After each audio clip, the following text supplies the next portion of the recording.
All right, it's time now to talk about something we all need and something that most of us don't get enough of. Sleep. Sleep. I love sleep, but sometimes we just don't get enough of it. So joining us with some tips and recommendations is Kelly O'Brien from the company called Proper. Welcome. Thank you. Great to be here. All right, so Kel, is there an epidemic going on? Are we not getting enough sleep in this nation? Well, yeah, actually, there is some data to show that we're potentially becoming more and more sleep deprived. And certainly we know that just the pandemic on its own really impacted sleep quality for many folks.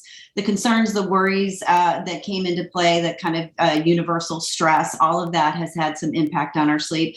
But as well, just the shift in our schedules, working from home, schooling from home, the shutdown in itself, it really kind of just changed up some of the dynamics between our sleep pressure, our sleep need, and our circadian rhythm. So yeah, lots of folks not getting enough sleep. Yeah, 56% the study says, and that's compared to 35. So more than half of us aren't getting enough.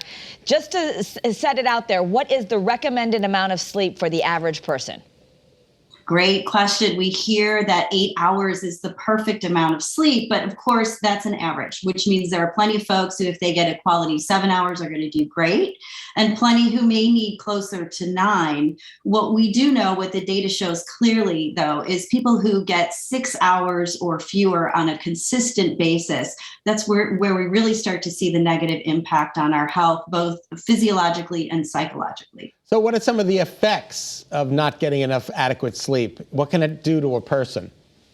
Yeah, so we start with things like just, our mood, our cognition, our memory, things like that. Then we look at our immune system, again, super important with the pandemic and just cold and flu season, to support our immune system as much as possible. But also factors into how we regulate our weight, and things like increases our risk for diabetes and hypertension as well. So it's so important because a lot of people want to sleep, but they lay down and they toss and turn and they can't. Right. So which foods really mess with a person's ability to fall asleep? Yeah, well, we know caffeine can be tricky, right? Because if we're feeling sleep deprived, that may be our go-to during the day. What we know is that a rule of thumb is about a 2 p.m. cutoff between any caffeine consumption and our bedtime. And that may need to be adjusted earlier if you're someone who goes to bed earlier, because it can impact not only our ability to fall asleep, but maybe we fall asleep, but we don't get into those deeper stages of sleep that happen in the first half of our night. So we're kind of robbing ourselves of the quality there. Alcohol is another one. We know that it can help us feel more relaxed and maybe fall asleep a little bit more easily. But then we tend to see the impact of that in the second half of the night. We're waking up because we're dehydrated, we're feeling thirsty, we may need to use the restroom. We get some fragmentation around our REM sleep.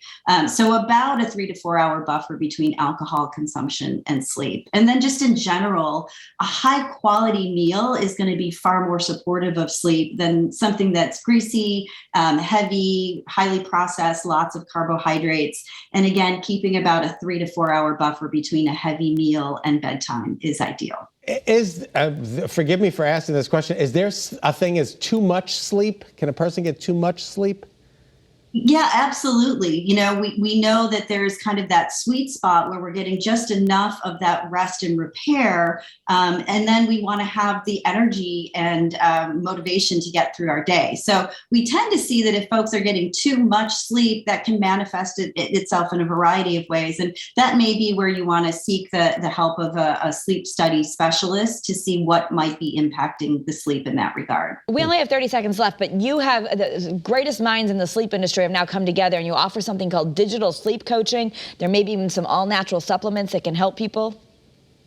Yeah, we take a holistic approach at Proper. We combine the coaching, so live one-on-one 30-minute sessions to really create an individualized and holistic plan for a client.